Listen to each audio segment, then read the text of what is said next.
What's up, EV Clan? Alex SB here, and welcome back to the next episode of the Pokemon Gold Randomizer Nuzlocke. In the last episode, we embarked down this very confusing route. As I said in the last episode, it is very confusing. And as I said at the beginning of this episode, it is very confusing. So, in case you didn't get it the first couple times, here's your key takeaway. This route is very confusing. But, yeah. Basically, in the last episode, I was complaining a lot about how confusing this route is and explaining what's been up with my upload schedule lately and some of the work that went into my previous uploads. So if you want to listen to that and also just like see just some chill Pokemon gameplay, then you should go check out the last episode. But in this episode there will be some more, I guess, chill Pokemon gameplay while I talk about things that are happening in my life, because it's just more of this stupid water route that goes on forever. So okay, it didn't hit us with the Aurora Beam that first turn. I wasn't really thinking. Obviously, in the last episode, we got hit with an Aurora Beam by one of these Seal, and I deduced that a crit on Juan of the Aurora Beam will kill when they're at this health that they are at right now, which is 54. But so I want to switch out here. I wasn't really thinking when I went for that Thunder Shock that I did earlier. But yeah, now that I'm like actually thinking about what I'm doing and I'm done like introing the episode, I've realized that I should not be out here trying to Thunder Shock this thing because a crit could kill me. So we are going to be a little bit more careful. We're going to heal up one to full health, expecting an Aurora Beam, because we need to, like, wait. Okay, we need to switch in, our Poliwrath, Judy. But we can't, I was gonna say we can't do that when they're at such low health, but I feel like Aurora Beam, judging by how little damage it did last time, we can actually afford to switch them in. I was scared, because I thought I was in a situation where, like, I was just sort of hoping that the thing didn't go for Aurora Beam, because it would kill the Pokemon that I have out, and it would also kill the Pokemon that I'm sending in. But as it turns out, it would also kill any Pokemon I send in, but as it turns out, it actually does not do all that much damage now that I think about it, by comparison to the rest of Judy's, to how much health Judy has. So, we are going to heal up Judy, make sure they are okay, even if they take a crit from that Aurora Beam, but I'm pretty sure even if I didn't heal them up there, they would have been, but I didn't, like, actually do the calculation. I didn't actually see, like, how much damage a non-critting Ice Beam did on Judy. I just think it does, obviously it does far less damage than it does to any of my other Pokemon, so Judy is the right choice here, regardless of how much a crit would have done. I don't think it would have killed, even if it did crit, when I swapped Judy in, because I think it did like 3 to 10 damage. I don't think it did any more than 10. I'm feeling 3, but maybe it did more, I don't know. It was like 5 minutes ago that I last saw it use an Ice Beam on me, because I am recording these episodes back-to-back, fun fact in case you weren't aware. It was like 5 minutes ago when I last saw that thing use an Ice Beam on me, so maybe my bad memory is failing me, and being bad as it is because it's a bad memory, and I am just remembering incorrectly in saying it was 3, and maybe it's more like 7. I don't know, but I think it was 3. However, judging by the amount of damage that normal-type Headbutt did, I think it would probably be, like, more than 3, because, like, the normal-type move did more than 3, I think. I think it was, like, 5, the Headbutt. And the Ice Beam is Stab, and it's a special attacker, I think. Fairly sure Dugong, like, Seal.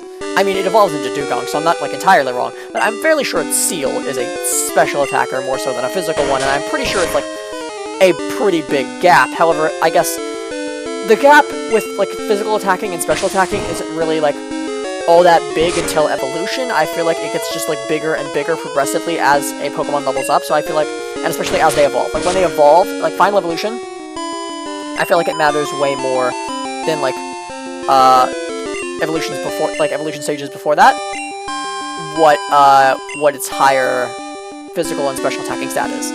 Like, what its higher attacking stat is. Because I feel like most Pokemon can just, like, go either way, early on.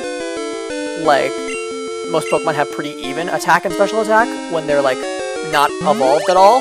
but as they evolve, it starts to, like, lean one way or the other more so. And then by the final evolution, obviously, they are, like, usually geared towards one thing. Obviously, there are final evolutions who are mixed attackers, and they do both, like, pretty efficiently, pretty evenly. Some of them do it exactly evenly. Some of them have, like, the exact same BST and attack as they do in special attack. But even then, like, natures might determine that they're a physical attacker or whether they're a physical attacker or a special attacker. Or maybe just, like, the IV spread. Maybe it's not even natures. Maybe natures have nothing to do with it. Maybe natures are not even affecting attack and special attack at all. Maybe they're affecting defense and speed, you know? But, like, the point is that, like, I know some starters, I believe it was, like, I heard recently, this one surprised me, I believe Infernape is a mixed attacker, which I did not know was the case. It definitely strikes me as, like, purely physical, but, apparently, its physical attack and special attack are pretty much the same. I've actually used an Infernape. I used the Infernape in the Pokemon Brilliant Diamond and Shining Pearl Battle Tower, and I still didn't know that. This is Kate. Were you awake? Do you want to battle? I'm going to win this time. I'll be waiting for you around Route 38. Look for me, okay? Am I near Route 38? I'm on Route 40. Which is crazy that I remember that, because my memory is, like, freaking so bad, and I don't remember what, like, how much damage the Seal did with Ice Beam 5 minutes ago. But, I mean, I guess it's easier to remember a random number from an attack. Sorry, it's easier to remember a random number from a route than a random number from an attack, I guess. Especially when that random number had so much impact on my run here, because if that random number was not 40, was below 40, then I probably would have had to get rid of my Lugia, which I caught in my Master Ball. Because if you missed that episode, I used the Master Ball. I caught a Lugia, and I wasn't sure if it was on a new route or not, but then I checked the map, and sure enough, it was. So, yeah, Lugia's just chilling in the PC right now. I'll take it out at some point, maybe, but don't really need it right now. Are you seeking the secrets of Whirl Islands? No, not really, actually. I have a Lugia already. I don't really need to go to Whirl Islands. I don't care what the secrets are there, because I'm guessing the secret is just kind of Lugia, and I already have that secret. I'm good. So, yeah. I'm not going to Whirl Islands for the average person's reason. I'm actually just kind of going to Whirl Islands because it's in the way of the place I need to actually go to. I'm not there for Lugia. Oh no, I'm not there for the legendary Pokemon that's hiding in the waterfall there. No, I am actually there simply to get through it without even, like, without caring about the legendary Pokemon that sleeps there. Because my target is not the Whirl Islands at all, but just the town that's past it. So, yeah, that is not the reason why I'm on this journey through this confusing route at all. Actually. So, okay. Now, with the Thundershock on Charmeleon, it did, like, almost nothing, which just goes to show how much worse our special attack is than our physical attack. I honestly kind of need to get rid of Thundershock on this Pokemon, because it is that awful. I would love some more Electric-type coverage, but, Thundershock isn't doing it. Like, definitely, some Electric-type coverage would be great on Juan. But, like, in this game, it's rough because all Electric-type moves are special. Like, maybe if we got Thunderbolt, that would be much better. It would be much better. Like, but maybe it would be, like, passable. Unlike Thundershock, which is absolutely terrible, and it's basically a waste of a move slot because it does so little. It is, like, it is a move to counter the water types that we could encounter, that would be, like, super effective against us. Only, actually, just our other move that is just physical, that isn't even stab, does more than it. Like, it is a move distinctly designed for coverage, but it's useless because, like, basically anything we hit with our other move that is not designed for coverage, it would do better, despite the type, even if the Pokemon that we have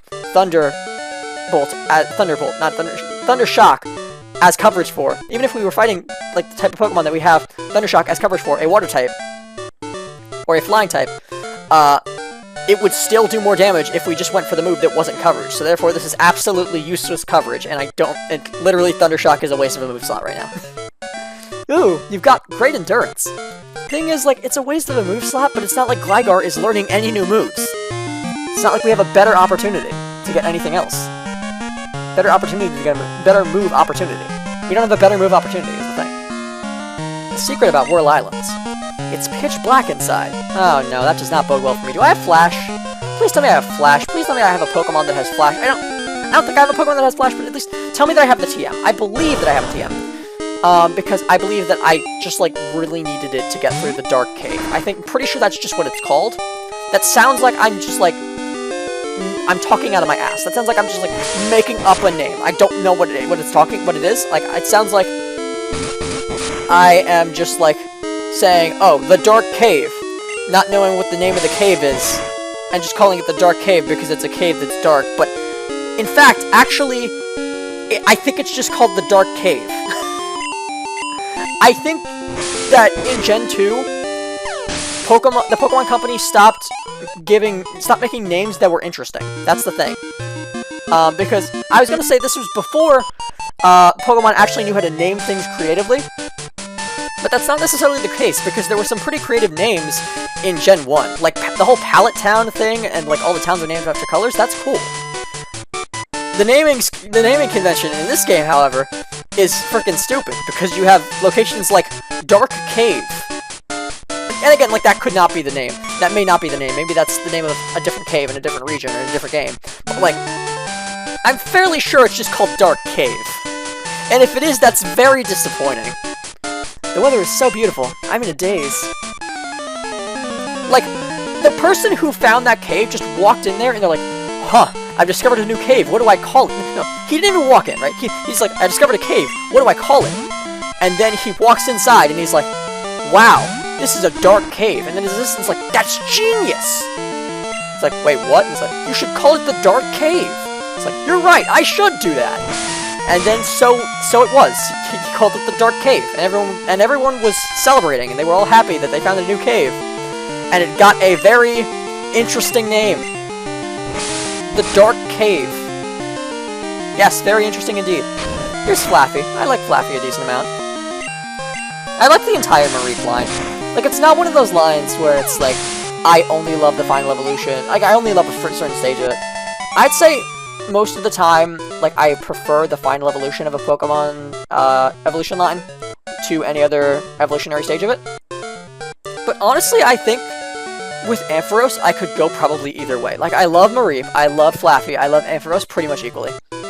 Oh, because I like Mareep. I think Mareep is little and cute, and I like the blue and the yellow color scheme. But then you have Flaffy, and I also like the pink and the white. And I think that, yeah, that just does wonders for me, honestly. I think that the pink and the white, like, Flaffy is not as cute as Mareep, and it's not as cool as Ampharos, but I just like the pink and the white color scheme. A sunburn is the worst for skin. But I don't use a sunblock. I won't pollute the water. Okay, how noble of you, and kind of stupid, honestly, but how noble of you. On one hand, how stupid, but on the other hand, how noble. The waves are wild here. They tire you out while you swim. Yo, honestly, where the frick am I going? This route is just... I said it before, I'll say it again, this route is just so confusing. And I'm sure if I just went straight down, I'd get to the Whirl Islands, right? But, like, do I need to go around the Whirl Islands? I know, like, the Whirl Islands is directly down from me, but directly down from the Whirl Islands is the town I need to get to. So do I need to go around the Whirl Islands? If I go straight down, will I get to the Whirl Islands and then I can just, like, walk across them? Or will it be like that one place in Pokemon Red and Blue where you have to, like, go into the cave and then come out on the other side in order to get past the island? It's like a different island in the ocean that has a cave on it. What is that one called? Seafoam Islands, I think is the name of that island. That's where you find Articuno. Early Pokemon, they loved their, like, freaking caves on islands where you find legendary Pokemon, didn't they? We have nothing that's well-equipped for this.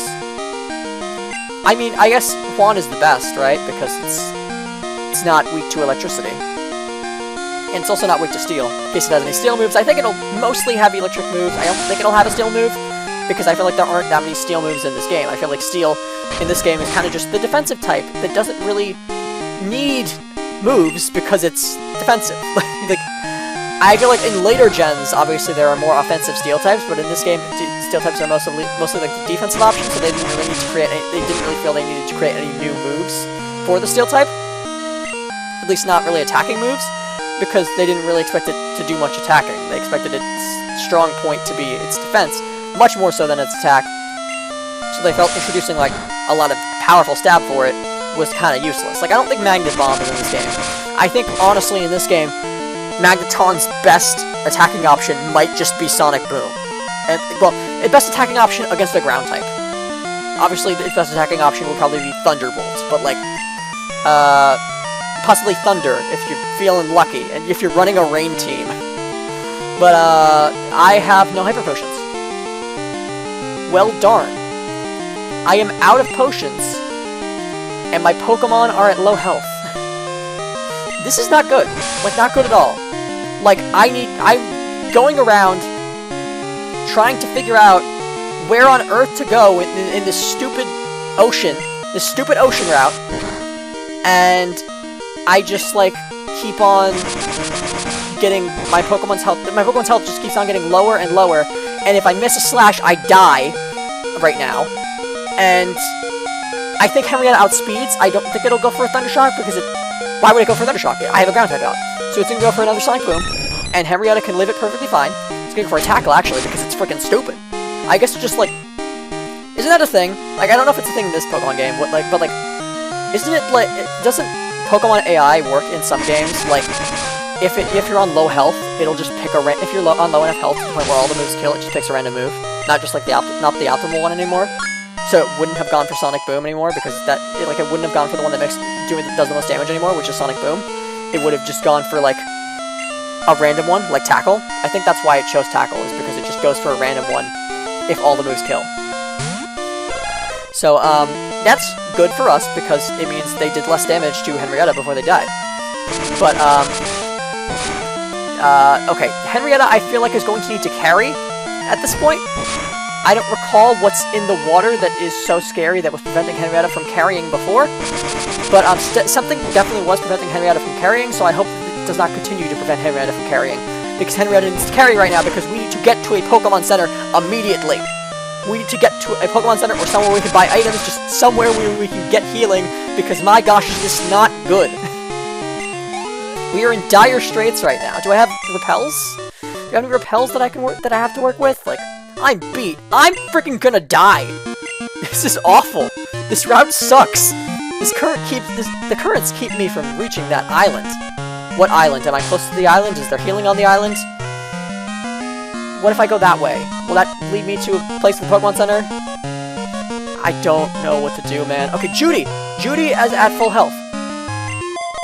That's good. Okay. We can work with that. They're not at full health, but they're, like, almost at full health. I can work with that, I think. Hopefully going this way just leads me towards, like, it's just like a shortcut.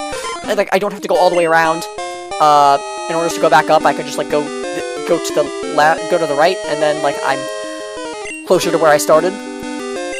Hopefully this is just the way to one of those, like, branching off paths that I avoided before because I was going straight down, and now I can just, like, go back toward that branching off path, go back up that branching path towards, like, the main route again, and I can keep going up. And then hopefully I just, like, quickly get to a Pokemon Center. Hopefully that's what this is. Hopefully this is this is the start of a branching path, and then once I go past that trainer in front of me, it'll just put me right back on the path that I took down here. And I can just go straight back up, and it's fine. And everything will be fine. Hopefully that is the case. Judy is our highest, well, about to be our highest level Pokemon right now. Is this a person I've already fought? I rose from deep in the... Yes, okay, so this is the way I need to go. This is back up, okay. I need to get out of here. I need to get the frick out. Because my Pokemon are just not doing well. They are not, they need healing. They are in dire straits. So, I think that this was good progress. I beat a bunch of trainers. That's good, because now they're no longer in my way. I can just go right past them next time I go down this route, and then that will significantly cut down on the amount of battles I need to face. I could reduce that amount of battles to 0 until I find another trainer if I invest in some repels. Problem is I don't know where to find repels. I don't know if I have repels right now, but even if I did, I think it's unwise to continue just because the only one who is both healthy and ready to fight on my team right now is Judy. And just rocking out with one Pokemon feels dangerous, especially when there are many trainers I can encounter on this route that I still haven't fought yet. Obviously, also, I need potions. Like, I was surviving on this route for a while, but surviving on this route is going to become much harder if I don't have potions with me. So, yeah, let's go get some potions. I'm trying to avoid having to use Submission, because I know that will do recoil damage to me. And, obviously it doesn't have the best accuracy in the world either, but I guess Hypnosis also doesn't have the best accuracy, so mostly it's the recoil damage. I just want to really conserve all of Judy's health, because I have no potions to heal him up. It's just me and Judy all the way back up to the town. It's just me and Judy going all the way back up to Sea and Wood City by ourselves, carrying the entire rest of the team on our backs. Like, this is not good. But I feel like Judy has trained for this. Judy can pull through. I believe in Judy's abilities. We spent so long training this Pokemon, and it is so worth it. It has been so worth it so far. And hopefully it will continue to be worth it, and we can just get back up to Sea and Wood City before anyone dies. Hopefully, just Poliwrath just does it for us. Hopefully that's it. Hopefully all we need is Judy, because all we have right now is Judy. A young guy like you should swim. Don't surf on your Pokemon. Man, freaking, I'm 10. I'm freaking 10 in this game. Like, I need to surf on my Pokemon. I can't swim. It's the freaking ocean. There's, like, there's tides. Have you ever seen Jaws? There's freaking sharks here, man. I mean, I guess there's literally no sharks here, unless you... Are there real animals in the Pokemon world? I don't know. I don't know, man. I'm not the kind of person to ask about this question. And I'm sure y'all aren't either. I mean, one of you might know, right? But, like, I feel like that's not common knowledge to the point where y'all in the comments are just going, I don't know. I feel like you're not the people to ask. I feel like the only person that it's right to ask that question to is Game Freak, because they're the only person who probably has the real answer. Because I know the answer in the anime. The answer in the anime is yes. There are real Pokemon in the anime. There are real animals in the anime, not just Pokemon. Surely, because, like, we've seen food. We've seen, like, tons of different kinds of food in the anime, and I doubt that's all from Pokemon. It could be. I mean, maybe... I haven't watched the entire anime. Like, I've mentioned in the previous episode, I'm working on it. I'm working on watching the entire anime, which I'm sure is more dedication than most people are willing to put into Pokemon, but I love Pokemon, so, I may watch the entire anime at some point. It's highly unlikely, but I may. If I'm going to watch the anime, then I'm going to watch the anime in order. You can't just tell me to just watch the Gen 6 anime and skip all the stuff before that, because the Gen 6 anime is good. Even if I really love Gen 6, that's not gonna happen. I just want to watch the whole thing. I want to watch as much as I can in order. So, yeah. Maybe at some point I will have watched the entirety of the Pokemon anime. And I will be able to answer... I will be able to point to a point in the Pokemon anime where it's like, oh, this proves that there's real, animals in the Pokemon world, but, like, definitively. But, like, I can't point to that right now, because... And maybe there was a point where that was the case, where that was proven, and I'm just forgetting. Amidst the... Like, maybe there was a point amidst the episodes that I watched where that was proven, and I'm just forgetting, but, to my knowledge, according to the episodes I personally have watched, there is no point where it was, like, proven definitively that there are animals besides Pokemon in the Pokemon world. There was just, like, food that looked like it wasn't made out of Pokemon. Uh-oh, I lost. But, like, you know, some animals, like, their meat, most animals I'd say, their meat looks very different from them. So, like, you never know. Swimming exercises your entire body. It's healthy.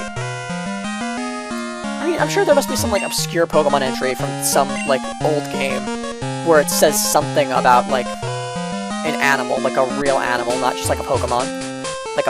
Not like a Pokemon animal, just like an actual animal.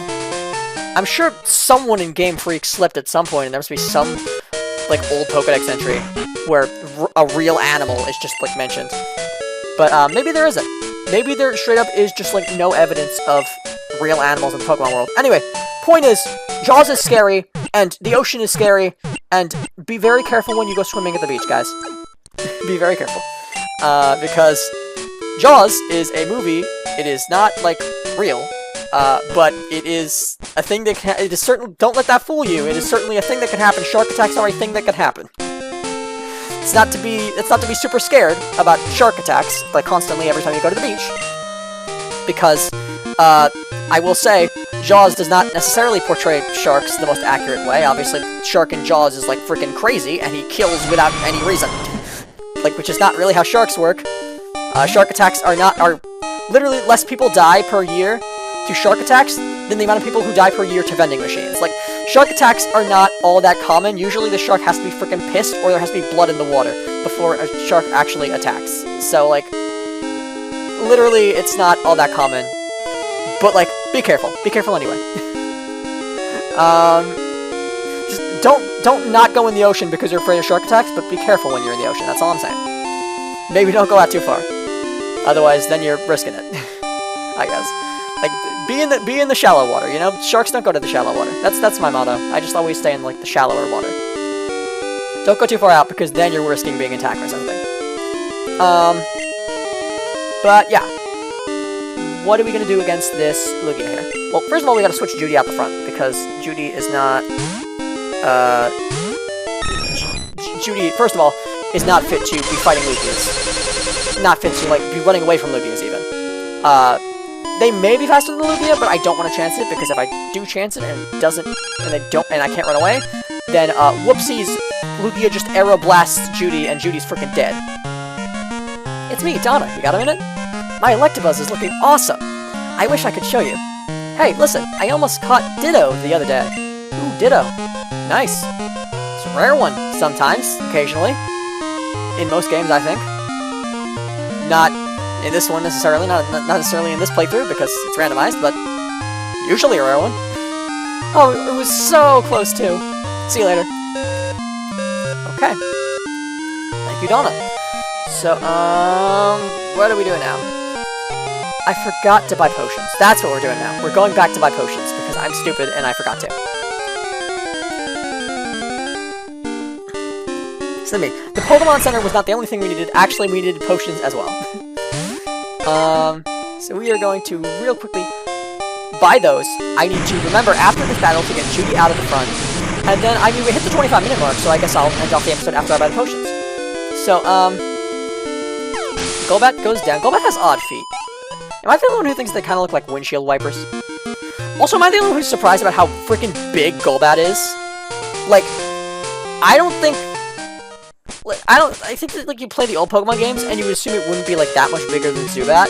And then you play the new ones, where, like, you can see the Pokemon in the overworld as, like, 3D models, and they're, like, huge. Like, Golbat is the size of a freaking, like, adult.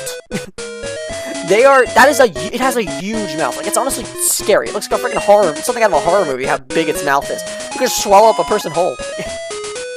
It is wacky, and I get that, like, Pokedex entries, like, explain why it is so big. Like, its mouth is, like, its body is, like, basically an inflatable sack filled with blood. Because it sucks so much blood, it's just become, like, gorged with it.